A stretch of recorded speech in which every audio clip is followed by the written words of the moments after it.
નગરપાલિકામાં પ્રથમ વખત ગણેશ સ્થાપન, કમિશનર સહિત અધિકારીઓ ગરબે ઘૂમ્યા. મોરબી નગરપાલિકામાંથી મહાનગરપાલિકા બન્યા બાદ પ્રથમ વખત કચેરીના પ્રાંગણમાં ગણેશ ચતુર્થીના પાવન પર્વ નિમિત્તે ભગવાન ગણપતિની પ્રતિમાનું સ્થાપન કરવામાં આવ્યું હતું.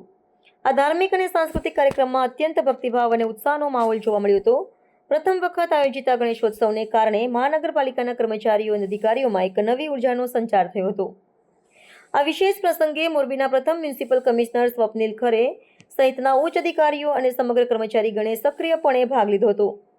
ભગવાન ગણપતિની આરતી અને પૂજા અર્ચના બાદ મહાનગરપાલિકાનું પ્રાંગણ ગરબાના તાલે ગુંજી ઉઠ્યું હતું.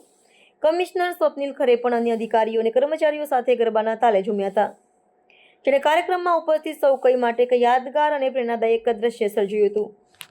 મહાનગરપાલિકા બન્યા બાદ આ પ્રકારનો પ્રથમ મોટો સાંસ્કૃતિક કાર્યક્રમ કર્મચારીઓ વચ્ચેના સંબંધોને વધુ મજબૂત બનાવવાની સાથે સાથે કાર્યસ્થળ પર એક સકારાત્મક વાતાવરણનું નિર્માણ કરવામાં પણ મદદરૂપ થશે. આ ગણેશ સ્થાપનાનો પ્રથમ કાર્યક્રમ આગામી 10 દિવસ સુધી ચાલશે, જેમાં દરરોજ વિવિધ ધાર્મિક અને સાંસ્કૃતિક કાર્યક્રમોનું આયોજન કરવામાં આવશે. આ પહેલથી સરકારી કચેરીની એક નવી અને વધુ મૈત્રીપૂર્ણ છબી પ્રસ્થાપિત થઈ છે.